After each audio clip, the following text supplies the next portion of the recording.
Es momento de la columna mutante. Miru Carrete. Bueno, hoy tenemos un invitado muy especial con el que vamos a hablar acerca de muchas cosas, entre ellas hongos mágicos, psicodélicos, terapias, investigaciones, entre muchas otras cuestiones. Ya está conectado con nosotros, él es Nacho Botinelli, lo pueden encontrar como @NachoBotinelli en Instagram o Twitter. Es investigador, emprendedor y activista psicodélico. Inició sus investigaciones en Brasil hace 4 años y actualmente vive en Buenos Aires. Además, es presidente de la Asociación Argentina de Psicodélicos e instructor de yoga y mindfulness. Buenas tardes, muchas gracias por conectarte con nosotros, Nacho. Hola, ¿cómo están? Bien. Muy bien, los psicodélicos y los hongos y otras terapias es un tema que acá en el portal Deslumbrante, en Z Radio, venimos conversando, nos han visitado algunos proyectos como La Funga, también proyectos de cannabis y bueno, seguimos el trabajo que vos hacés de divulgación, que me parece muy importante, sobre todo lo que tiene que ver con información de este tema. Y quería comenzar primero con algo que me enteré hace poco, que es esto de que existe una asociación argentina de psicodélicos, de la cual vos sos presidente, y quería saber cómo había surgido esa necesidad de que se encuentren muchas personas, imagino, investigadores e interesados en este tema, y tengan que conformar un organismo, por así decirlo. ¿Cómo comenzó eso? Ujú. Bueno, comenzó en realidad de forma caótica y desordenada, como cualquier grupo de personas que se juntan con un objetivo en común, con una idea, pero medio que sin saber cómo, cómo hacerlo, ¿no? Entonces, el año pasado nos fuimos juntando en unas primeras reuniones online, que hicimos reuniones abiertas a quien quisiera sumarse y empezamos a como a convocar y hacer reuniones por Zoom. Y ahí surgió la necesidad de agruparnos, ¿no? De empezar a caminar el recorrido de una asociación civil, porque hoy en día en Argentina no hay ninguna asociación civil que nos agrupe, digamos, no había, no existía, no había ninguna entidad. Y bueno, esa fue así como se fue dando, ¿no? En el medio tuvimos algunos encuentros hasta que en algún momento formalizamos la asociación. Mm. En tu descripción de Instagram hablas también de, pones psicodélicos y enteógenos. ¿A qué nos referimos con los enteógenos? Bueno, en realidad técnicamente son lo mismo o parecido. La diferencia es que una palabra tal vez define un universo un poco más amplio relacionado a las sustancias y la otra palabra enteógenos define un abordaje un poco más, digamos, profundo en términos de la cosmovisión por así decirlo, tradicional nativa, abarca un poco más allá de lo que es solo el uso médico, ¿no? Ujú. Porque si bien hoy en día son sustancias que la ciencia la está investigando para uso médico-terapéutico, históricamente tienen milenios de otros tipos de usos, ¿no? Que no son solo para curar enfermedades, ¿no? O para tratar situaciones. Entonces, esa palabra enteógenos viene un poco a abrazar esto, ¿no? Esta cosmovisión un poquito más amplia. Mm. ¿Y cómo se despertó tu interés por todo este mundo? Bueno, yo arranqué hace ya casi 10 años en el mundo del yoga y la meditación. Ahí fue que me inicié con este, yo le digo, el mundo de alterar la conciencia, ¿no? Porque ahí fue donde arrancó mis inicios. También tengo un pasado que lo cuento también de como usuario, ¿no? Ujú. Como usuario de estas sustancias que arrancó en el mundo de los sintéticos con el consumo de éxtasis o MDMA en contexto recreativo. Ahí fueron como, digamos, los primeros inicios de experimentar, pero después en los últimos años y en la pandemia, estaba viviendo en Brasil en la pandemia, fue donde ahí empecé a experimentar con el uso, digamos, yo le digo el uso transformacional, ¿no? Como, digamos, no tengo una enfermedad, no tengo una causa o una depresión o una ansiedad o algo que quiera curar, sino lo quiero usar para un uso exploratorio. Ujú. Pero también tampoco lo quiero ir a buscar desde el lado recreativo, no es que estoy yendo a buscar eso, ¿no? Y ahí fue, ahí fueron los inicios, y después esa conexión entre el mundo del yoga y la meditación y lo que es la respiración siempre digo que hay una conexión muy fuerte en lo que es la respiración y la meditación con los estados alterados de conciencia de los psicodélicos. Y ahí fue que me fui metiendo y navegando ese mundo y empezando a investigar y poniéndolo en práctica conmigo y acompañando procesos con otras personas. Cuando hablas de alteración de la conciencia, está relacionado también, primero, bueno, a qué nos referimos, ¿no? Y por otro lado, si es necesario para esa alteración de la conciencia un acompañamiento o una integración, que es un tema de del que vos también hablas, ¿no? Cuando hablas de estas terapias. Sí, o sea, para alterar la conciencia no es necesario estar acompañado de nadie, simplemente poder hacer uso de alguna forma exógena de una sustancia, Ujú. como lo puede ser, por ejemplo, el café o el tabaco, que son sustancias legalizadas y reguladas y de uso masivo, que también alteran la conciencia. O lo puedes hacer a través de una práctica, por ejemplo, de respiración, ¿no? Yo no, mi óptica personal no es que para hacer esto tenés que estar acompañado. Lo que sí, en el caso de los enteógenos o los psicodélicos, está bueno que los primeros abordajes, si no van a ser desde el uso recreativo, donde uno no está en un contexto con otros, lo puedas hacer si estás buscando un objetivo de transformación o un objetivo de sanación, que lo puedas hacer con alguien que te guíe y sepa cómo navegar esas aguas para ese objetivo que estás buscando, básicamente. Al ser divulgador y al utilizar las redes sociales como principal fuente, ¿no?, de esa información, Ujú. imagino que te habrás cruzado con muchos desafíos teniendo en cuenta esto del sistema de control que tienen algunas redes sociales. También pienso, no sé, en el cannabis, cuando se empezó a difundir o cuando se buscaba la despenalización, y bueno, que sigue sucediendo, ¿no? Pero esto, bueno, ¿qué palabra usamos? Si porro, cannabis, marihuana, si lo encriptamos. ¿Con qué te encontraste o cuáles son los principales desafíos en ese sentido? Me encontré con que todos nos bloquean las cuentas. O sea, Claro. a mí en abril de este año me bloquearon una cuenta con la que venía trabajando ya hace casi 2 años, Mm. que era mi cuenta original personal de Instagram, yo no tengo una cuenta para una cosa y otra para otra, entonces se había transformado esa cuenta en eso, y me la bloquearon, y tuve que empezar una cuenta de cero porque no la pude recuperar. Al día de hoy no tengo, por lo menos no tuve respuesta. Y bueno, eso pasa constantemente. De hecho, bueno, la expo del fin de semana, la Expo Ujú. Fungi, que fue un evento acá en Buenos Aires muy grande, también se la bloquearon unos días antes del evento. Sí. Em, los desafíos creo que son del sistema de control que tenemos, hoy en día con la tecnología y los algoritmos, como identifican todo dentro de una misma bolsa, como si fuéramos, viste, vendedores de una sustancia. Y Claro. la realidad es que es muy diferente hacer activismo y divulgación, sobre todo desde el abordaje que lo planteamos nosotros, que es dar educación, o sea, brindar educación, hacer reducción de daños, contarle a la gente sin estigma, sin, che, Mm. mirá, cuando consumís una droga pasa esto, o sea, puede pasar esto, está pasando esto, por acá podés abordarlo de una forma más segura.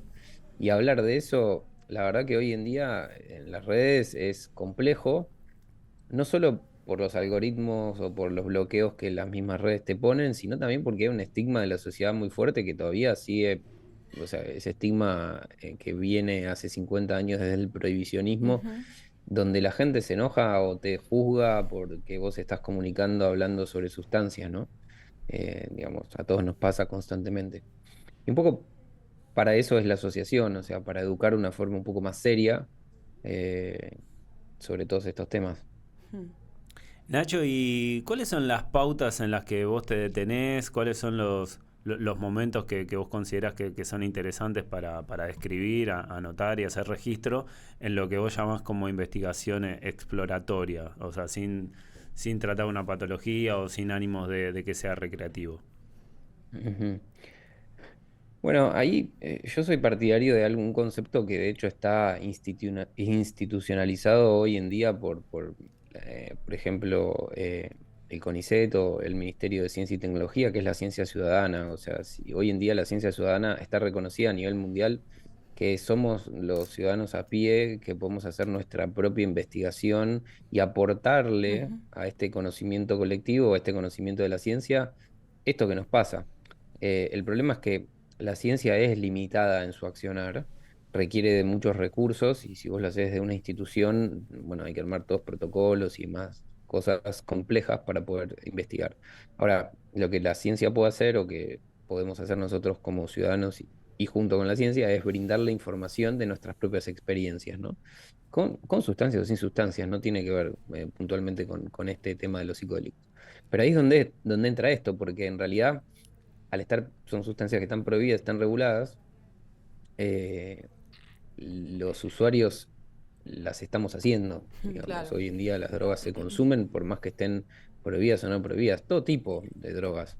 Entonces es ahí donde creo que se puede profundizar también desde una mirada que no sea prohibicionista, que no sea abstencionista, para entender lo que está pasando con todo esto. Y ahí hay una información de alto valor para los que hacen investigación más seria, y creo que también ahí hay una investigación individual, que es subjetiva, que tiene que ver con que cada uno de nosotros pueda experimentar con su propio cuerpo, sin joder a nadie, en su propia intimidad, con lo que quiera. Cuando hablo de investigación, la palabra investigación es bastante amplia. Uno puede ser un investigador no académico, no científico, o puede estar en una institución privada o pública haciéndolo. Nacho, y contabas así digamos, tu recorrido, tu llegada a este lugar en que estás ahora. Digo, lugar de pensamiento, de forma de vivir, ¿no? No específicamente físico, ¿no? Ujú. Y hoy hablabas entonces primero como de drogas químicas específicamente, bueno, sintetizadas de hongos o lo que sea, pero químicas en definitiva, que si las haces en tu propia casa, no sé, sos Walter White, digo que tenés tu propio laboratorio, que podría ser, ¿por qué no? Y de las sustancias que tienen que ver más son como más directamente sacadas de la tierra, ¿no? Ujú, Hay ujú. algo ahí como de sentir como algo que tenga más que ver como con la naturaleza y el mundo y no tanto como con una cosa social, digo, ¿no? Digo, si bien las dos son psicoactivas, digo, y te despiertan emociones y sentimientos y neurotransmisores y bla, digo, no sé, estoy hablando por más o menos lo que sé, pero como la sensación de que, digo, no es lo mismo comerte un hongo que tomarte una pasti, en la sensación como, no sé, me sale, digo, de conexión con la pacha. ¿No? Digo, ¿es una Ujú. pavada lo que digo o hay ahí una diferencia con la que hay que tener en cuenta? Bueno, es que la pregunta es compleja, y hay que ir como diseccionándola por partes. Por un lado, me parece interesante entender la palabra. A mí me gusta mucho usar la palabra cosmovisión. La cosmovisión es la Sí, forma en cómo está cada bueno eso. individuo o cada grupo de individuos ve los fenómenos que suceden en el mundo Sí, o en la sí. individualidad, en lo colectivo o en lo individual.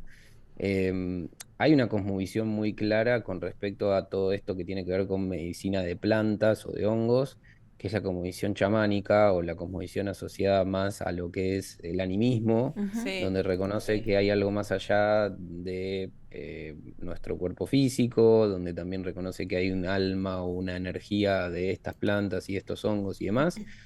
Pero eso es una cosmovisión. También, digamos, la está ciencia bien. las investiga, por más que sean Sí. plantas y hongos, las investiga desde otra cosmovisión. Tal vez no le hace tanto foco a eso. Sí. Entonces, ahí son ópticas diferentes. Y después también están las sustancias que, a ver, voy a poner un ejemplo. La psilocibina es una molécula que está en el hongo, en la naturaleza, pero que también se puede sintetizar o se puede Claro, hacer un análogo en un laboratorio. claro. Eh, También tenemos que entender que en el mundo en el que vivimos, la sociedad tiene su propia cosmovisión, ¿no? Sí, Estamos cada vez sí, más interpelados por cuestiones que tienen que ver con el cuidado de la naturaleza, la sí. ecología, por ejemplo, el veganismo, diferentes eh, como corrientes que impactan en la cosmovisión individual y colectiva. Yo creo que, esto es mi perspectiva personal, yo creo que todas son válidas, Bien. y que no hay que desterrar una para poder, o sea, no hay que dejar afuera, sino que hay que tratar de entenderlas, integrarlas y tomar lo que sea interesante. Digo, Está la bueno. cosmovisión científica occidental nos ha llevado un montón de avances también, Claro. y la cosmovisión chamánica animista viene de milenios haciendo un montón de cosas y siempre funcionó también. Entonces, eh, A veces se dan como esas peleas, esas discusiones, ¿no? Pero porque, bueno, esa es la naturaleza humana, qué es mejor, qué es peor. Yo creo que las dos son válidas.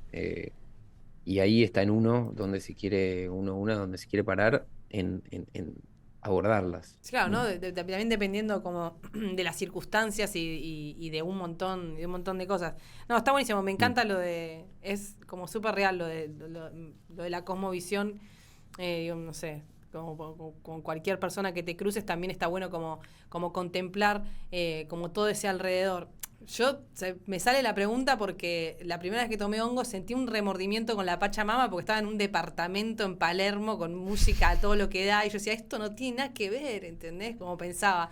Pero bueno, tiene que ver más con digamos, una culpa de clase, una culpa burguesa que lo que, digamos, el psicoactivo haga con tu mente, ¿no? Eso, tío, me parece que Claro. está piola también pensarlo así.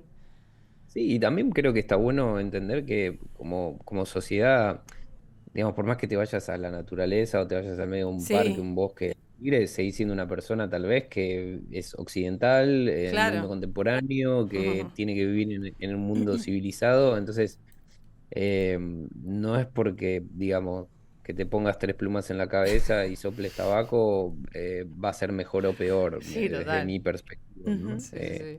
También puedes tomar, digamos, LSD o MDMA en una fiesta de música electrónica y puede ser terapéutico, ¿no? Claro, sí, sí, sí.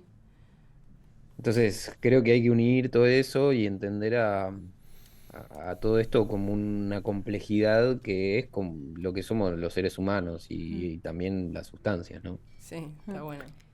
Eh, a nivel químico, cada una tiene su particularidad, ¿no? Están los psicodélicos clásicos, están los semisintéticos y los sintéticos más contemporáneos también, entonces tienen sus diferencias, ¿no?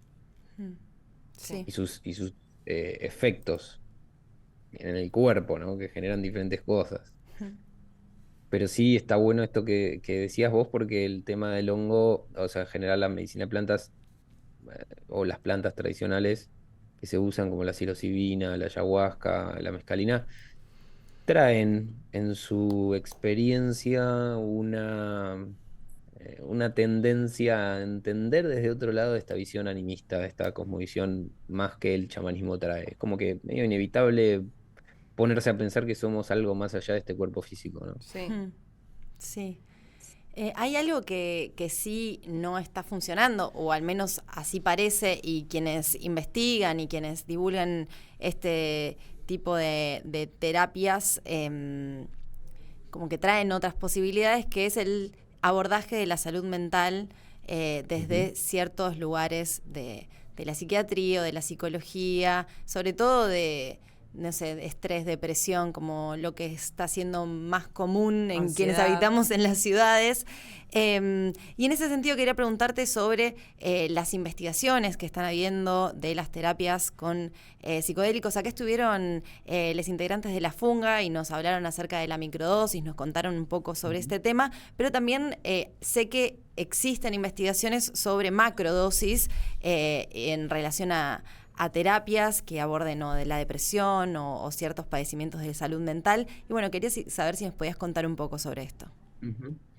Sí, a nivel global hay investigaciones constantemente, cada vez más están creciendo en los últimos años las investigaciones con las tres principales sustancias que más se viene, o tres o cuatro, ¿no? Investigando. La principal es psilocibina, que es la molécula del hongo, digamos, la principal molécula psicoactiva del hongo, ¿no?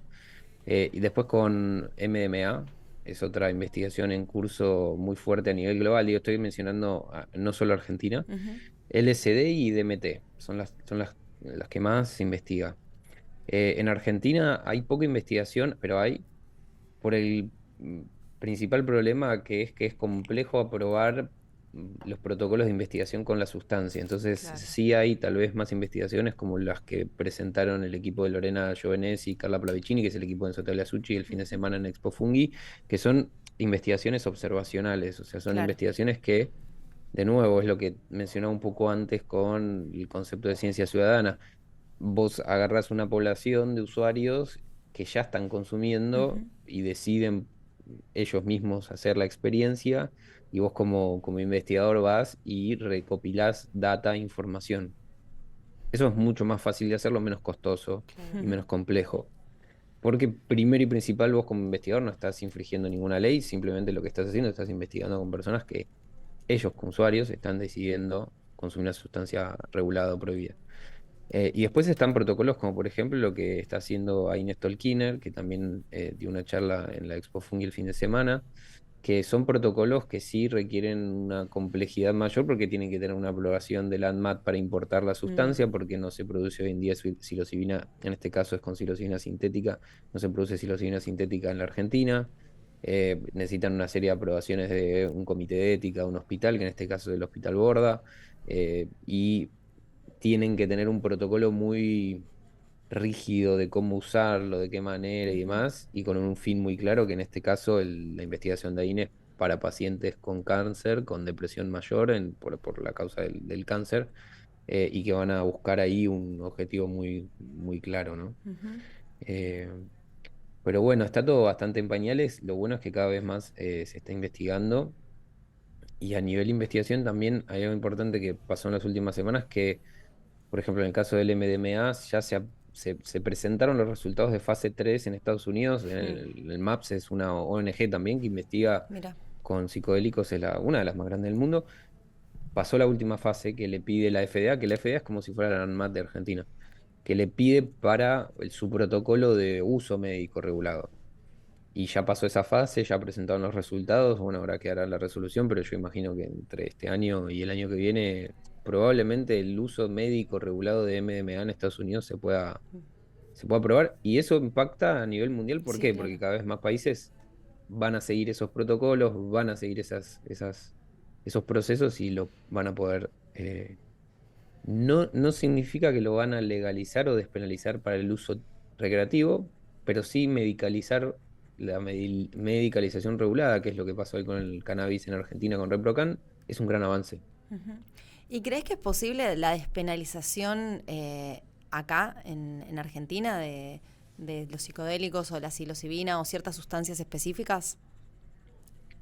Yo creo que es posible, pero también ahí hay otra mega complejidad enorme que Ujú. es que hay que entender algunas cosas importantes antes. Una cosa son los que son los que se llaman los enteógenos naturales o psicodélicos naturales, como por ejemplo el Sí. hongo, la ayahuasca, la mescalina que acá hay cactus nativo, el San Pedro Aguachuma tiene mescalina. Y esos son eh, psicodélicos que son de más fácil acceso, de más fácil autocultivo para la población como nosotros, comunes y corrientes. Em, y después tenés lo que son los psicodélicos sintéticos o los semisintéticos. Un ejemplo de un semisintético es el LSD y un sintético es el MDMA, que necesitan de una complejidad un poquito mayor, que es de un laboratorio para sintetizarlos y necesitan precursores y necesitan un montón de cosas y conocimiento más técnico para poder Claro. hacerlos. Yo creo que el camino que hoy el mundo está tomando, y hay casos concretos como California hace 2 semanas despenalizó para uso adulto los psicodélicos de plantas, los enteógenos naturales. Ese es un camino posible y probable, pero es muy difícil saber cuándo porque tiene que ver con una idiosincrasia, una visión digamos, Más de los social. legisladores de turno, claro, tiene que ver con una movilización social, tiene que ver con un montón de cosas que tal vez en un futuro puedan llegar a ser, pero yo ese camino lo veo más largo. Ujú. Obviamente ese camino mucho más largo lo veo al de los sintéticos. Claro. ¿Por por qué? Porque los sintéticos traen estas otras complejidades que tienen que ver con que, bueno, no es fácil, no se puede hacer autocultivo.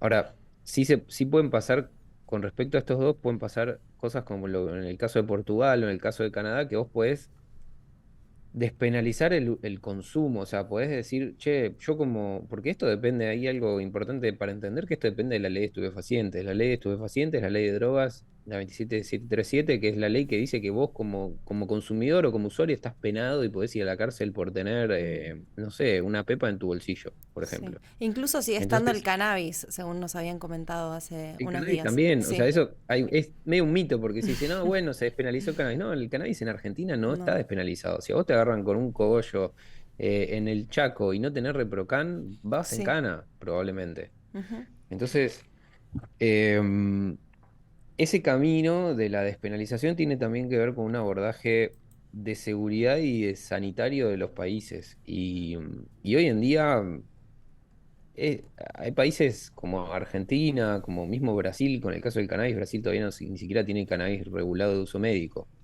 Entonces, es complejo porque es una conversación histórica que viene desde la época del prohibicionismo, de decir, che, bueno, a ver, vamos a luchar contra las drogas. Y en realidad se está luchando contra la gente que las está consumiendo y no contra el verdadero foco del problema que en teoría los gobiernos quieren resolver.